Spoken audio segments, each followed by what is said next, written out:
Amados, boa noite, boa noite.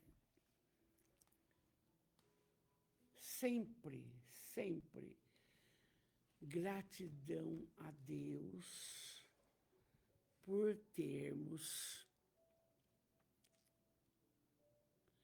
optado por essa caminhada de amor, por essa caminhada com Jesus.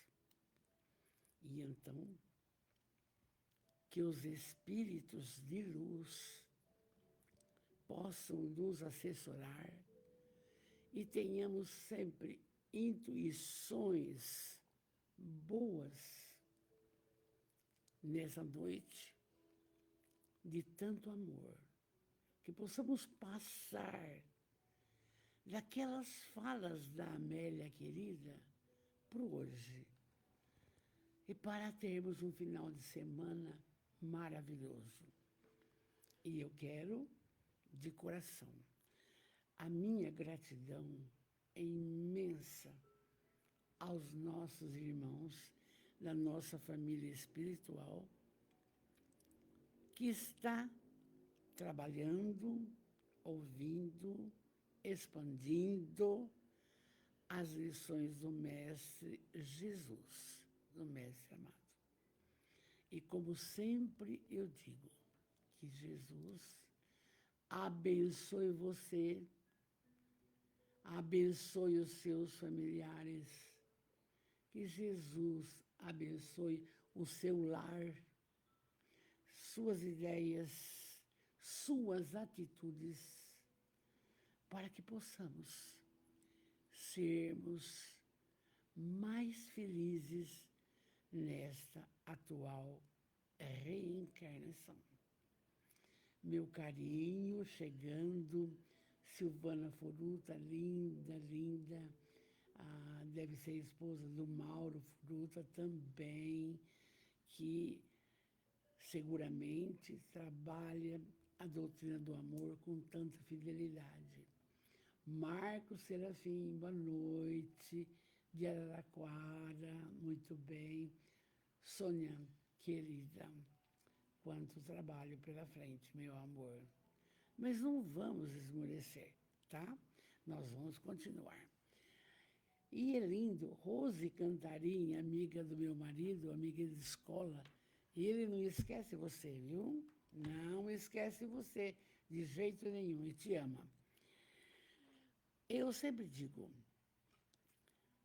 eu fico analisando e refletindo sobre as falas, tanto da Joana de Ângeles, como da Amélia Rodrigues, e de tantos espíritos iluminados. E a gente vai percebendo o seguinte, que eles, notem bem o que eu vou falar, eles continuam estudando. Não fica assim, sabe, estudando. E o texto de hoje, da Amélia Rodrigues, que chama-se Vidas Áridas, quer dizer, vidas secas, vidas estéreis, vidas desagradáveis, não? Esse texto, ela vai buscar, não vou ler tudo, você sabe que não, vai buscar no Novo Testamento, e é por isso que o espírita tem que estudar. Ela vai buscar em Mateus, no capítulo 12, 12º, do versículo 22 até, meus amores, ao 37. E a fala está em Mateus, Jesus e Belzebu. Belzebu seria o demônio, o espírito das sombras, etc. e tal. E ela vai, e aqui o Haroldo Dutra, que fez a tradução, vai descrevendo tudo muito bem, muito bonito. Mas ele chega num item que eu preciso falar. Aí ele diz assim, no 12:33, que fazei a árvore boa e seu fruto bom? Ou fazei a árvore deteriorada e seu fruto deteriorado? Fala de Jesus. Pois pelo fruto se conhece a árvore. E não é verdade? Hã? Quem planta abacaxi não vai colher uva. Pelo fruto se conhece a árvore. Já está aqui uma fala para nós. Pelo seu comportamento, pela sua atitude, pelo seu carisma, pela sua caminhada, já dá para analisar ou tem bom coração, ou tem mau coração. É isso que quer dizer. E aí, ainda, o Novo Testamento diz: como podeis dizer coisas boas se você às vezes é mau? Não tem jeito. A criatura que tem um coração mau, ela programa discórdia, o desacerto na família, nos templos cristãos, nos trabalhos. É o que ele está falando, não? E aí Jesus disse: pois da abundância do coração fala a boca. É aquela fala. A boca fala do que o coração está cheio. Sempre assim, sempre assim. E aí diz assim: o homem bom extrai boas coisas do seu bom tesouro. E o homem mau extrai más do seu mau tesouro. E é lógico. Aí, olha o recado de Jesus, logo no início da nossa prosa. Eu, porém, vos digo que toda palavra inútil que os homens falarem, dela prestarão conta no dia do juízo. Claro, estamos trabalhando na sexta-feira o Livro dos Espíritos e o Evangelho. E estamos vendo nitidamente que teremos que prestar contas do nosso caminhar hoje, desta reencarnação. Tá? E aí, Jesus continua: pois a partir das tuas palavras serás justificado, e a partir das tuas palavras serás muitas vezes condenado. Então, aqui só essa fala. Pela árvore se conhece os bons frutos, já entendemos tudo, tudo. A pessoa de bem esparge o bem. As pessoas da maldade, que não quer o bem de ninguém, esparge o mal. Pela árvore conhecereis os frutos. E aí, a Amélia vem com esta conotação que nós estamos vendo nesse texto agora. Mas chegando aqui, Célia, estou com saudade de você. Não tenho ido, Célia. Uma hora é uma coisa, outra hora é outra. Não te encontro domingo. Mais um beijo no seu coração. O Centro Espírita Amor e Caridade de Jaú, meus amores, que essa comunidade continue conosco. Estamos no 6º livro ainda. Deveremos caminhar até o 11º, não é? Vamos juntos. Um abraço para todos a nossa família espiritual aí de Jaú. Joana Lem, boa noite. Rosimeire Aparecida Higino, linda, boa noite. Oi, Nilceia, que bom. Já passou, você viu? Nós estamos caminhando, meu amor. Um beijo no seu coração, tá? Vamos aqui agora, então, para Amélia Rodrigues e psicografia do Divaldo. Está no rodapé o que eu já comentei do Novo Testamento, E eu disse, elas estudam, não cata um texto e joga no ar. Não, vai aqui, vai em Mateus, em Lucas, em João, elas vão aí. Vamos lá. Da Amélia. Vidas áridas, quer dizer, vida seca, vida feia, vida desagradável, vida estéril. Mas quem é esse povo que possui essas vidas áridas? Aí ela começa. Aquela era uma árida região. Quanto áridos eram os corações que a habitavam. É a terra de Jesus, entende? Jerusalém, Palestina, coisa e tal. Aí, Amélia continua. O cativeiro prolongado por mais de uma vez no Egito e na Babilônia tornara aquele povo pastoril insensível ao sofrimento, insensibilidade essa que passou de geração em geração e tornando as pessoas indiferentes às aflições do próximo. Graças a Deus nós não estamos nesse patamar mais. Mas esse povo, os judeus, que ficaram 400 anos escravos do povo egípcio e depois sai com Moisés pelo deserto e vocês vão conhecer a história de Moisés bem linda, se assistiu o filme Os 10 Mandamentos, que luta que foi para ele resgatar o seu povo e tirar do Egito, não é? Só que vai para o deserto, sem rumo, sem bússola, sem nada. E aí o povo dele começou a escutar. Mas você tira a gente lá da escravidão para colocar em outra escravidão? Nós estamos passando fome e não tem comida. E cadê? E nunca que chegava a terra prometida. Aliás, vou antecipar, Moisés ficou no deserto, antes de receber as tábuas da lei, 40 anos, velhinho. Hã?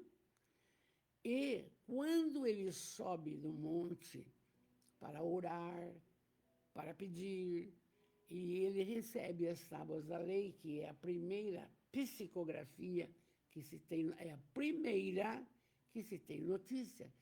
Quando ele desce, aquele povo estava adorando o bezerro de ouro, e bebendo, e comendo, e ele precisou ficar muito bravo e voltar tudo às boas falas. Então, esse povo foi muito sofrido e não tinha preocupação com a tristeza do outro, com a dor do outro.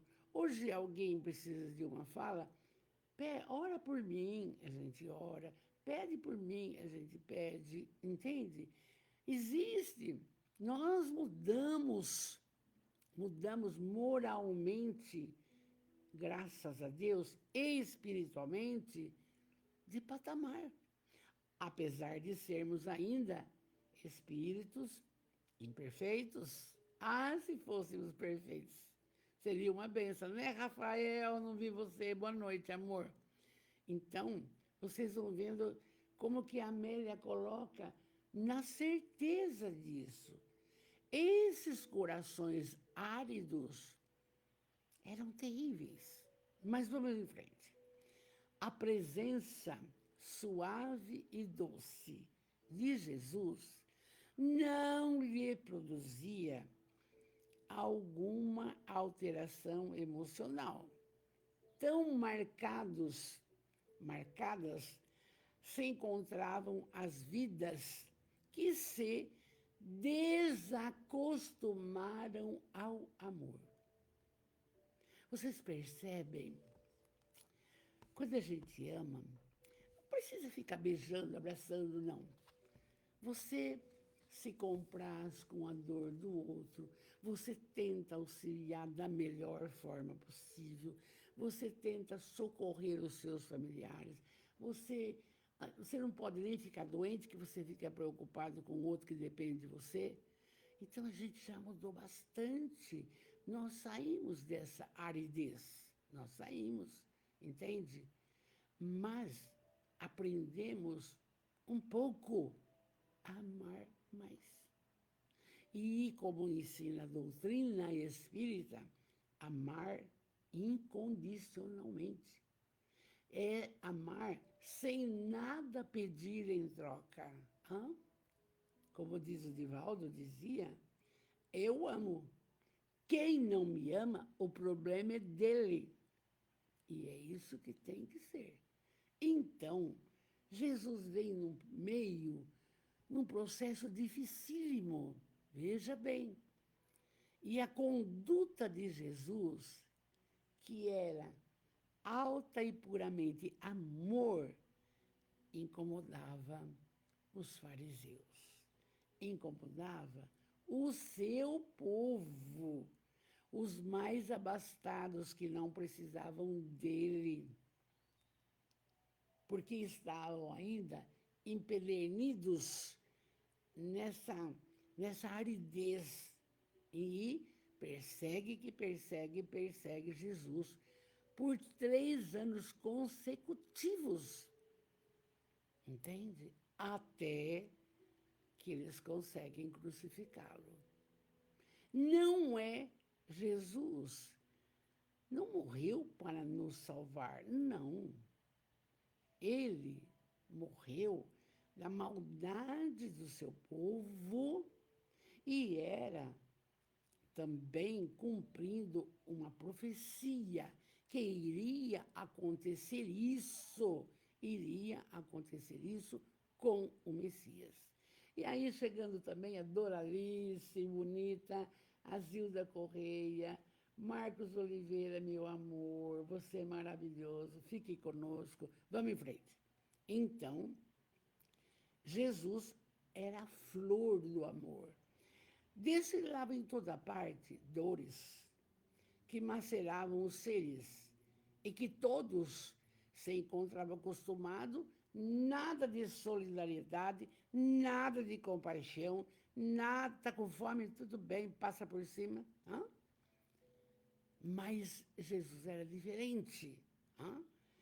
A tradição judaica somava às aflições uma terrível pena, asseverando que os enfermos, os estropiados, se encontravam, olha o que eles pensavam, sob a indiferença de Deus, porque Deus, para eles, era aquele, baseado na lei de Talião, olho por olho, dente por dente.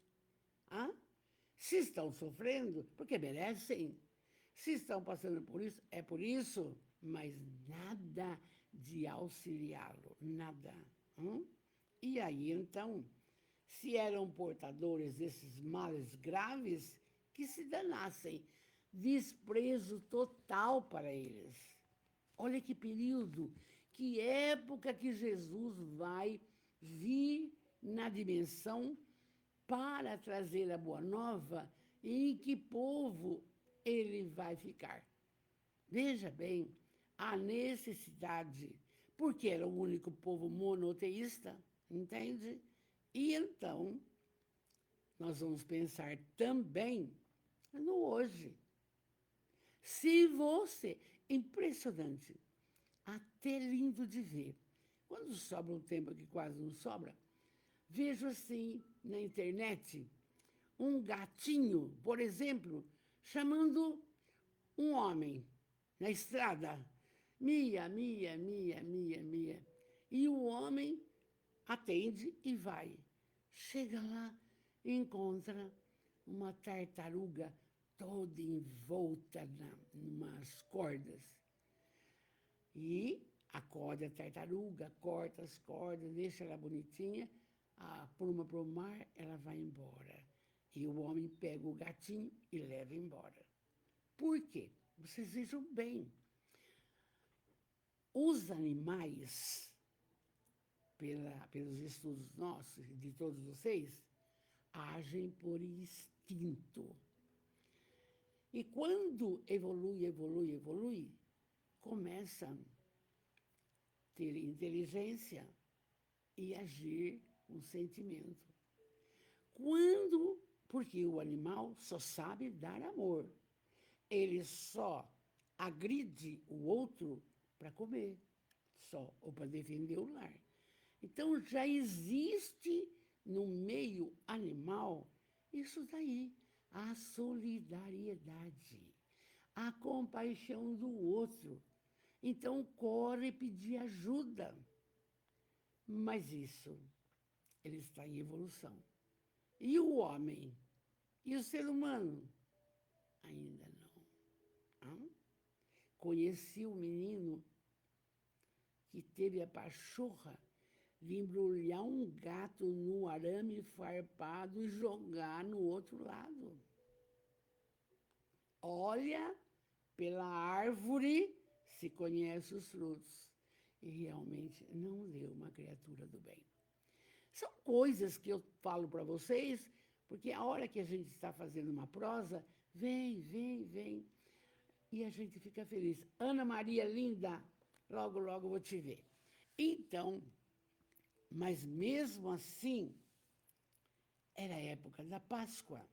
Os mais ricos abriam suas propriedades na Páscoa aos mais pobres e permitiam-se ajudá-los com esmolas para suavizar o quê? A consciência de culpa. Entende? Logo, no outro dia, passado a Páscoa, retornavam a frieza, a indiferença, a desconsideração. Esse era o mundo, a época que Jesus viveu. Essa era a época. E vocês sabem, eu fico, às vezes, com a Amélia, eu fico assim, meu Deus, mas quanta coisa eu não sabia. Não sabia. Está crucificado, não sei porquê, mas era o povo da época. Como que era? E é por isso que eu já contei numa prosa que o Chico chorou quando a Helena Galvez disse para ele, você chora por quê, Chico? Ah, minha irmã, você sabe, o Emmanuel esteve aqui e disse que eu, na próxima reencarnação, não vou reencarnar no Brasil. Mas onde você vai reencarnar? Ah, minha irmã, sabe onde? Na Palestina. Na Palestina. Mas tem uma explicação, porque lá tem só 2% de cristãos e 80% de judaísmo ainda. Então, você está vendo como que Deus é soberanamente bom e justo. Ele sabe tudo, ele põe e dispõe. Por que a gente tem que sofrer tanto, não, gente? Com preocupação no futuro. A Ana Maria, se a criança aprende ou não aprende, nós ficamos assim, entende? Põe na mão de Deus, não? E vai. Mas Jesus, porém, fala Amélia, amava esse povo. Queria resgatá-lo da própria presunção, com os ensinamentos dele. Viera para todos os povos, para que todos os povos tivessem vida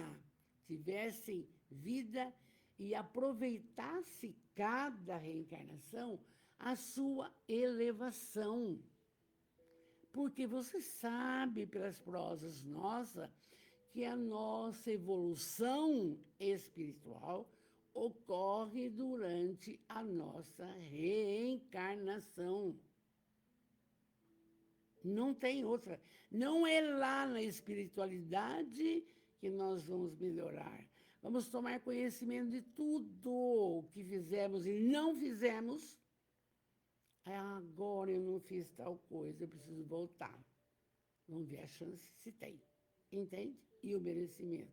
Então, aqui já está falando.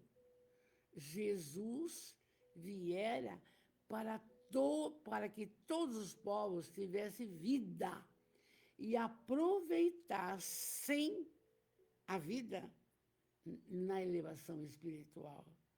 Porque a doutrina espírita urge que entendamos.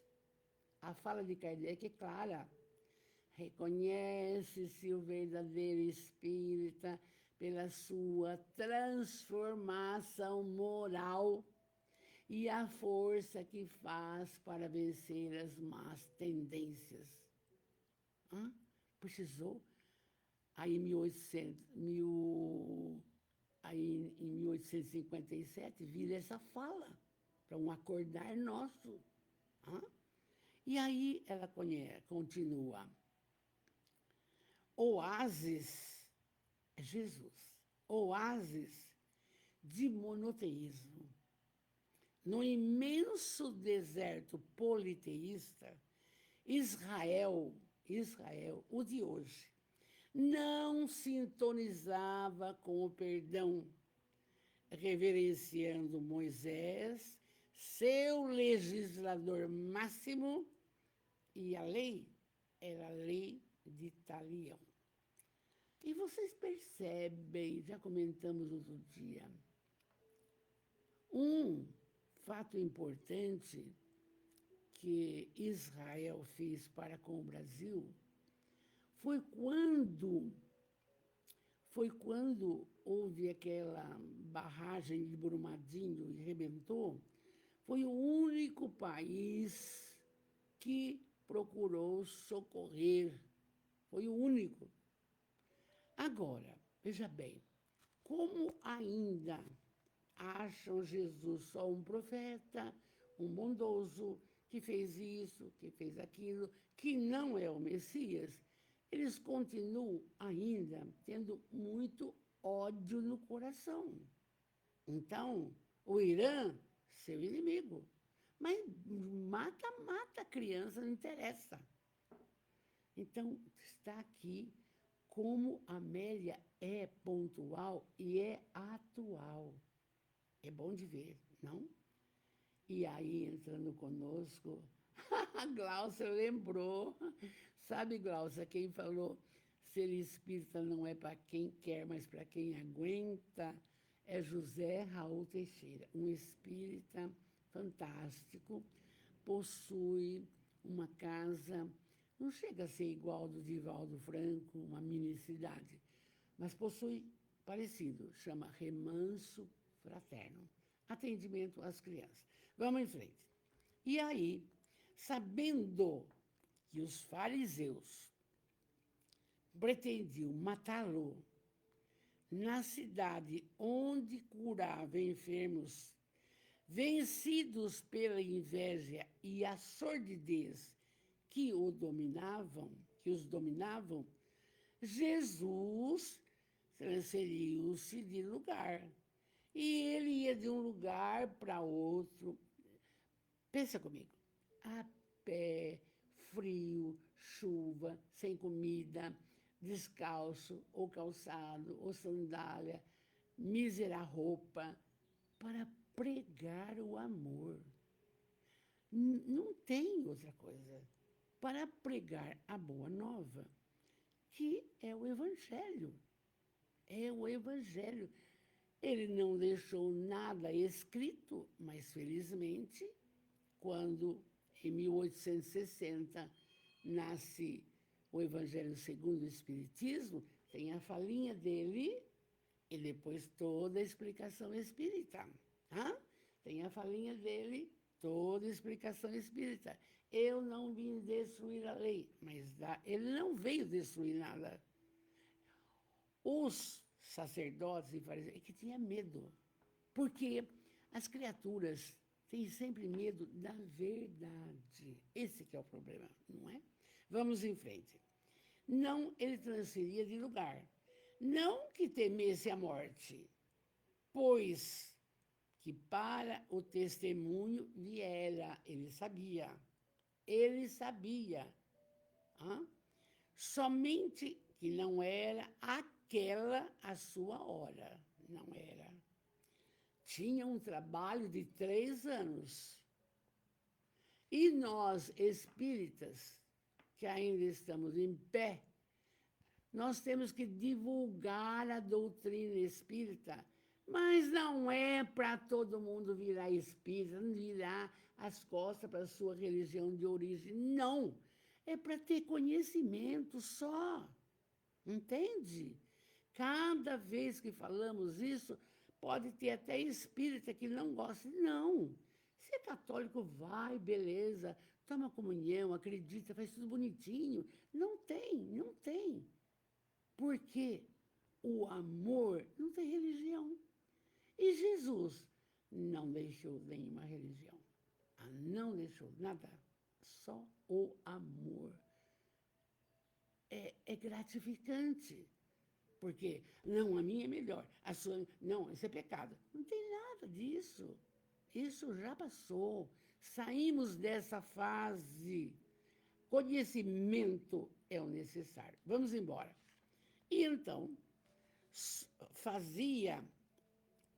Jesus fazia-se necessário o quê? O quê? Divulgar as bases do reino de Deus e preparar a era nova. Bom, e vocês sabem que o homem vai mudando como ele quer. Então, nós falamos outro dia, até 553 depois de Cristo, falava-se em reencarnação. Mas aí a Teodora, uma prostituta, chegou a imperatriz, mandou matar um monte de prostituta, porque elas vão querer meu lugar. Mas sabendo que tinha reencarnação, o que eu fizer, eu vou ter que passar. Ai, Justiniano, vem cá, vem cá. Vamos tirar esse negócio de reencarnação daqui, porque tudo que eu fiz de errado eu vou ter que pagar. Mudaram para a ressurreição. E o homem segue até hoje. Mas quer queira, quer não, você vai reencarnar, não adianta o que... Entendeu? O homem é que muda desnecessariamente aquilo que já está pronto, não é? Mas, com Jesus, nós vamos aprender mais sobre o reino de Deus. Ah, mas é um espaço cósmico, é um céu, é um inferno. Não, é aqui, é o seu interior. Você faz o seu céu. E você faz o seu inferno. Agora, que existem regiões de acordo com o nível espiritual de cada um, existem. Então, umbral próximo da crosta, não? Então, mas a evolução através da reencarnação vai proporcionando ao espírito, quando retorna, voltar para melhorar, fazer o que não fez. E como fizeram com Adolfo Bezerra de Menezes. A Celina, uma serva de Maria de Nazaré, chegou para ele e falou: doutor Adolfo, já faz 100 anos que o senhor está aqui na pátria espiritual, trabalhando sem cessar. Então, Maria de Nazaré disse que o senhor já pode mudar de dimensão. Ah, Celina, diga a ela que não, que eu vou permanecer no planeta Terra, na dimensão que eu estou, enquanto todos não estiver cristianizado. Vai demorar, viu, Bezerra? Vai demorar. Então, vocês percebem que nós vamos colocando as coisas que nós vamos estudando. E o que Jesus queria? Falar do reino de Deus. Que nós todos, simples e ignorantes, um dia, milênios, chegaremos à plenitude. A condição de puros, perfeitos, novos trabalhos, porque a evolução não cessa, é sem cessar. E aí, então, Jesus sabia que tinha que preparar a nova era. Mas que nova era essa? Amor. Amor, não? Assim, chegando àquela cidade, Jesus chegando, numa região árida, fora antecedido pelas notícias decorrentes a seu respeito. Todos sabiam dele, todos. Por quê? Curou o cego de Jericó, o cego de nascença, o paralítico de Cafarnaum, a mulher hemorraída. Claro, ia contando para os outros. Os fariseus, e agora? Mais aqueles super necessitados, filas e filas e filas e filas e filas para serem atendidos. Aí, assim, chegando a essa cidade, já falavam dele. As referências sobre ele eram conflitantes, gerando um clima de expectativa. E aí, eles no começo eram mais ou menos hostil e desagradável para com Jesus. Claro, um homem com uma roupa simples, que não tem arma, que não tem dinheiro, tinha que ser assim, não? Ao ser, porém, identificado, sabia que era Jesus, que tinha feito muitas coisas lindas, trouxeram-lhe um homem pela miséria total. Esse homem era cego e mudo. Olha, veja bem, que loucura. E quando a enfermidade começou a dominá-lo, o jovem experimentou grande desconforto moral. Tinha a sensação de que uma força dominadora passou a constringi-lo e esmagá-lo lentamente, lentamente. E ele sonhava que percorria longos e escuros caminhos sob a perseguição de um ser que o odiava, deixando-o aturdido e agoniado. Estudamos sexta-feira a influência dos espíritos em nossas vidas. É um capítulo, esse segundo livro, dentro do livro dos Espíritos, tem que ser reestudado para a gente entender, meus amores, que o primeiro pensamento é o nosso, o segundo não é mais, e o que fazem as sombras para nos destruir. Existe? Existe. Tá bom, vamos em frente. E esse homem, além de cego e surdo, sentia que alguém o perseguia, e ele então caía abatido, cansado, não? Ele tinha medo até de dormir, porque quando dormia, tinha os pesadelos, o cara correndo atrás dele. Olha que horror, olha que horror. Olha essa obsessão, esse tipo de perseguição. Brincando com vocês, mas falando sério, não podemos ter nenhum inimigo. Não odeie ninguém, perdoe.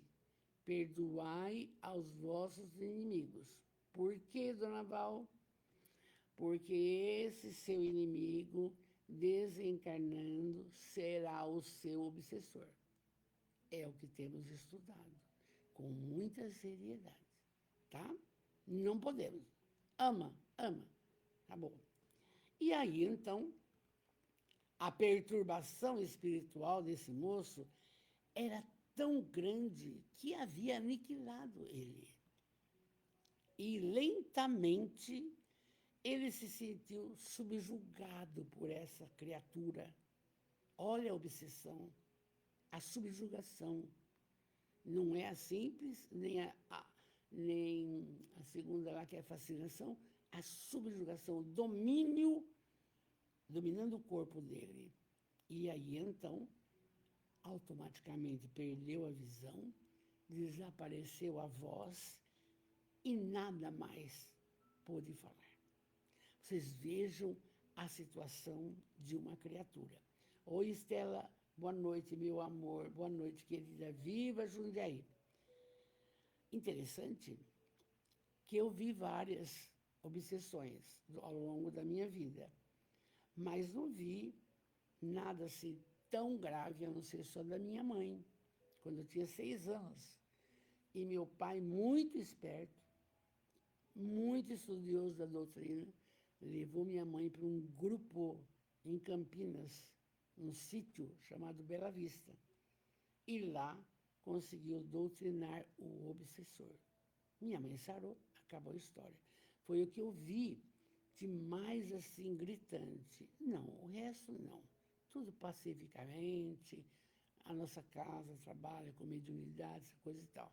Mas estou falando, isso aqui, a Amélia conta, porque tem, porque existe.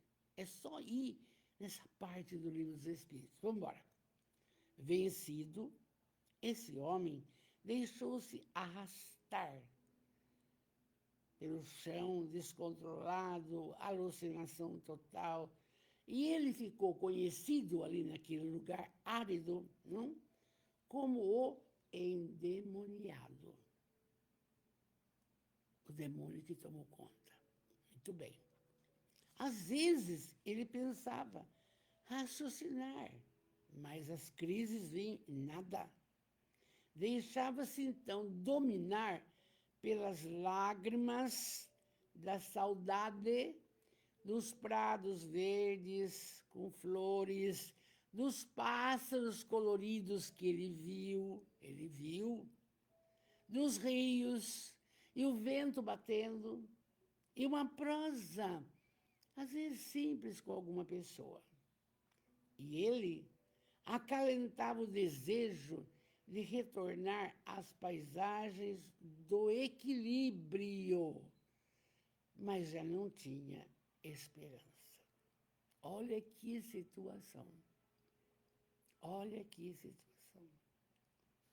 E aí, ele estava nessa angústia, sem entender o que acontecia, ele sentiu-se um dia empurrado violentamente e, sem compreender o que ocorria, experimentou quando uma mão tocou levemente e ele sentiu que uma energia tão poderosa que o arrancou das sombras e trouxe claridade aos olhos.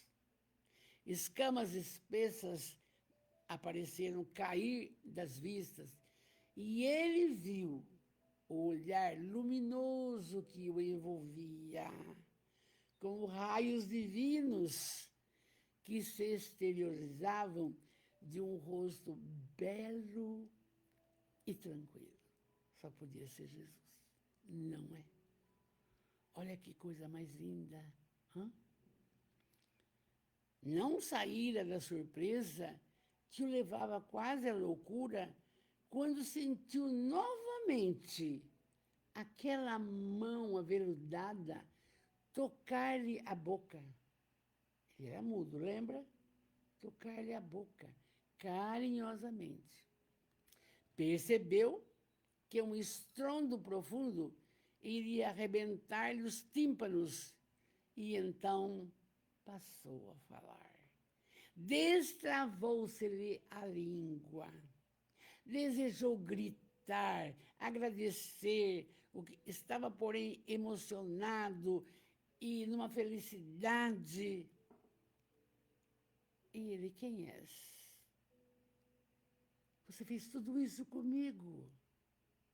Você me deu uma nova vida. Quem é você? Eu sou enviado do Pai, de Deus. Eu sou Jesus. E já saiu lentamente, porque Jesus não ficava, quando ele fazia as curas, ali, e lá, espera agradecer. Já explicou, saiu. E curou o homem. E nesta tarde, nesse dia, Jesus continuou curando. E foram muitos os que se recuperaram. Aí vem aquela fala que não podemos esquecer. A doença, ela começa no espírito, no perispírito. Tem uma moça, acho que de Manaus, chama Evelyn, a tecer um comentário. Jesus era, antes de tudo, o médico das almas. Por que, com referência a esse homem, a cura se deu? Porque ele liberou o homem da obsessão de uma criatura que às vezes não estava nem fazendo aquilo por maldade, por falta de conhecimento, não sabia, espírito desencarnou e agora? Estou aqui, persegue um, persegue... É assim. Jesus curava a alma, o espírito, porque toda doença começa no perispírito. Daí a orientação precisa, até saiu um livro, eu já falei outro dia, do Clarim, cada sensação nossa, onde que provoca o câncer. Cada sensação. Então, deixa eu ler o livro e depois eu falo para vocês. Então, Jesus fez isso, continuou curando os outros. Lembra comigo também, ele fazia alguns pontos, por exemplo, na casa de Simão Pedro. Então, eu disse na semana passada, ou retrasada, não sei, Vero repete muito, vocês me perdoem. Oi, Deise, amada, linda, aí de Angra dos Reis. É o seguinte, a gente repete muito. Então, nós temos que lembrar isso daí. Se a doença começa no perispírito, espera, vamos orar muito, vamos pedir a Jesus a cura, usando a lei da atração, porque Jesus falou, pedi e obtereis. Bom, se você tiver merecimento, você sara. Não entrou aqui, mas nós temos uma amiga muito querida, a Kátia. A Kátia faz 7, 8 anos teve um câncer do pâncreas, está bonitinha, está linda. Mas ora, mas pede. Hã? Aí vem a outra parte, o merecimento. Será que eu estou caminhando bonito? O bonito que eu falo é amando, é orando, é se instruindo, é praticando a caridade. Começa na nossa casa. Será que eu estou? Então, para ter merecimento, você tem que fazer uma boa caminhada, meus amores. Não pode ser dessa criatura de vidas áridas, nem pensar, nem pensar. Tem que estar atento e preocupado, não é só com você, seu marido, seus filhos, sua família, é com a humanidade. Onde você está? Se é asilo dos idosos, se é o orfanato, se é o educandário com 300 crianças, tem que estar atento. Como que você pode auxiliar cada um? Porque Deus lhe dá mecanismo para você auxiliar. Não é só o dinheiro. Aparece ao longo da nossa existência. Bom, vamos em frente. E aí, então, Jesus vai para outros cantos curar. E ele fazia isso. Curava. Não demorava muito. Aí reunia com os seus apóstolos e sempre ele era inquirido pelos apóstolos, não? Principalmente Simão Pedro. Mas, mestre, faz tanto bem para quê? Dá a cesta básica, ele chega ali e vai vender. Simão, não é assim. Faz a sua parte, ele faz a dele. Era assim. E depois disso, o que mais acontecia? o que às vezes eu não faço. Orar. Orar sozinho. Orar sozinho. Primeiro agradece tudo. O dom da vida, a família, tudo, tudo. Depois, pede sabedoria, não pede dinheiro, nada, é sabedoria, fé, esperança. Gente, tem que haver essa melhora. Tem, tem. Vamos em frente. E então, a alegria de felicidade àqueles sofredores desacostumados à solidariedade era de uma felicidade imensa. E aí, desconcertados, os inimigos da verdade, do amor, logo encontraram um outro meio de atacar Jesus e exclamaram: teve isso? Ele não ficou livre disso. Então, falaram: ele, os fariseus, não? Expele os demônios por Beelzebul, chefe dos demônios. Como é que pode? Eles criticavam Jesus, achando que fazia isso, fazia um pacto com as sombras para fazer esses trabalhos de amor. Então, era o máximo da estupidez, da ousadia. Concebe que o mal pode fazer o bem, não pode? E que a treva inunda o mundo de luz, não pode? Eles começaram a achar que Jesus tinha um pacto com Beelzebul. Como é que pode? Até onde ia essa maldade dos judeus? E Jesus nada fala, repassou o olhar assim por todos, com muito dó, e deu uma respostinha difícil de entender, viu? Diz assim: se Satanás espere Satanás, está dividido contra si mesmo. Não estão do mesmo lado. Como então substituirá o seu reino? Se eu expulso os demônios por Beelzebul, por quem os expelem vossos filhos? Então, Jesus só falou isso. E aí, eles ficaram sem resposta. Mas incriminar Jesus, que as curas que ele estava fazendo era por conta e risco de um pacto com as trevas, não é possível. Não é possível. E aí, Amélia continua.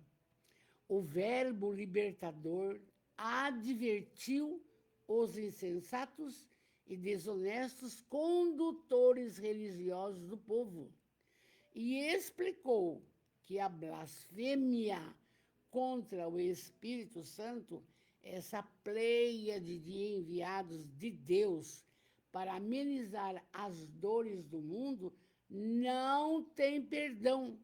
Exige dos infratores a reparação inadiável. Quer dizer, se um sacerdote, se um religioso, se um espírita falar isso está acontecendo porque o Satanás pode, está errado.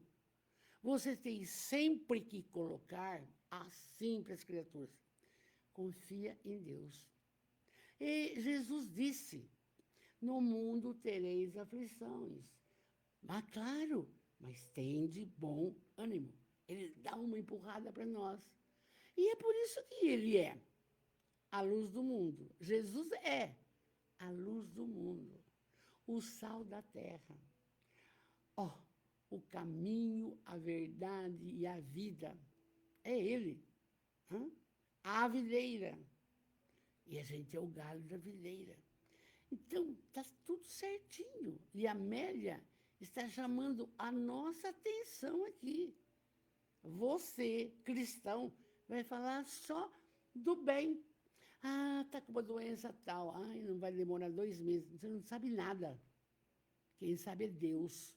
Você vai só fortalecer a criatura, vamos em frente, seja o que Deus quiser, vamos orar mais, vamos praticar a caridade.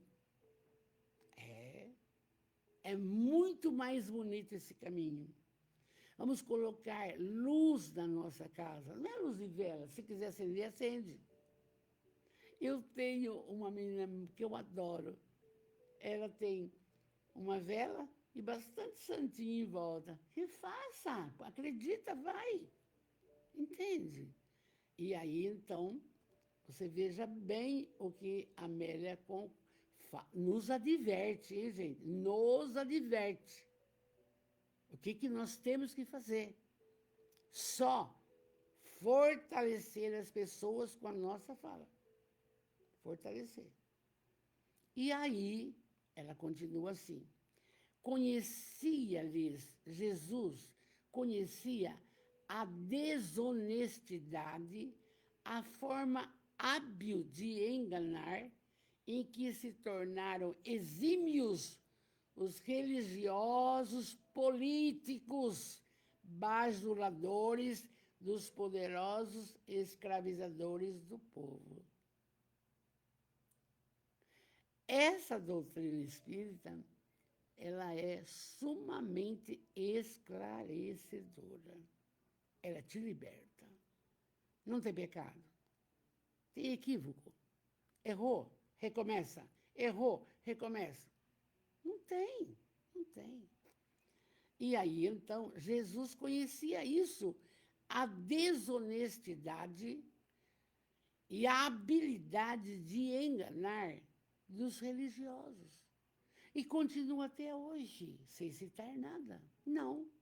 Quantos irmãos espíritas caíram? Por quê? Passaram a cobrar mediunidade linda, um presente de Deus, não? E aí? Morre na peixeira. E aí? Um monte de abelhas. E aí? Assim, não está sendo útil para a humanidade, tchau. Então, é um chamamento muito grande, não? E aí, por quê? Naquela época era assim. Continua. Então, perscrustando-lhe os escaninhos da alma infeliz, Jesus sabia que o pior inimigo do homem é a sua inferioridade. Mas que inferioridade é essa? É a inferioridade moral. É querer enganar o outro com falas em qualquer templo. Não! Orienta para auto-amor, para, que mais? Orar sempre, que mais? Pensar positivo, que mais? Praticar a caridade, que mais? Essas coisas. Fazendo isso. Então, o pior inimigo do homem é a sua inferioridade. E que esta somente desaparece com muito trabalho e lágrimas e, às vezes, solidão. Aí você pensa no Chico, não? Que criatura. Você pensa no Divaldo. E aí ela termina assim. Eu sou danada, falo demais. Aquela era uma árida região. E áridos eram também os corações. Sarças e espinheiros medravam pelas pedras e nos sentimentos. Assim mesmo, ele, o Mestre, Jesus, semeou a esperança e acenou aos sofredores as possibilidades da ventura mediante a experiência do amor. Olha como ela encerra assim. Ele, Jesus, semeou a esperança em nossos corações e acenou para os que sofrem que pode melhorar, que vai melhorar, que vai sarar. E se não sarar, vai para a pátria espiritual. Grande a experiência do amor. E aí, terminamos, e eu fiz uma seguinte reflexão assim. Isso, há 2000 anos. Aí ainda hoje, nós temos, com tantos ensinamentos, corações áridos. Como que é isso, dona Vanderlei? Uma filha vai dormir, ou um filho vai dormir, e não fala mais, bença mãe, bença pai, dorme com Deus. Um neto também não faz isso. Você é uma coisa, é uma juventude, é um pessoal que está correndo tanto atrás do trabalho, dinheiro, coisa e tal, que estão ficando áridos. Falta aquela gostosura, falta aquele afago, aquele abraço, aquele carinho. E quando nós somos procurados na casa espírita ou em nossos lares, a fala é essa: amor, paciência, tolerância. E saiamos, então, mas saiamos com amor da aridez da alma. Aridez da alma. Coloquemos amor no nosso interior. Essa é a mensagem da noite. Vamos orar. Que texto lindo. Meu Deus. Deus, amados queridos, Deus, quero mandar um abraço para o João, que mora em Portugal. Ex-aluno me visitou outro dia, chorou de saudade, judiação. João, um abraço para você, amor. Vamos orar. Deus, soberanamente bom e justo, Jesus, o médico, o mestre, o companheiro, espíritos protetores de todos. Uma noite falaremos dos espíritos protetores seus, benfeitores espirituais, amados, sempre, obrigado por tudo que nos tem concedido. O dom da vida, essa reencarnação abençoada, ditosa. Obrigado pela família. A família é um templo. Obrigado. Obrigado pelo lar. Que bênção. Obrigado pelo trabalho. Você se propôs a ser o que você é. Você se programou. Obrigado. Obrigado também pelas pessoas que nos cercam. E também obrigado até pelas decepções, uma palestra que o Douglas fez. Porque não é tudo que nos agrada, não é tudo que cerca. Até isso, obrigado. Obrigado por tudo. E agora, você, com muito amor, peça a Jesus. Mas peça com fé o que você quer mudar, onde você quer chegar nessa reencarnação. É necessário refletir sobre isso. Peça. E quando você pede, nós oramos. Não pense em outra coisa, só no que você deseja. Pedi e obtereis. Pai nosso, que estais nos céus, santificado seja o vosso nome. Venha a nós o teu reino de amor. Seja feita a vossa vontade, assim na terra como nas dimensões espirituais. O pão nosso de cada dia. Mas dai-nos o pão da alma e não nos deixeis cair no egoísmo, no orgulho, na vaidade, na mágoa, na prepotência, nas colocações áridas. Não nos deixeis, Senhor, livrai-nos, porque o Senhor pode. Que assim seja. Lindos, uma linda noite com Jesus. Até os nossos próximos encontros.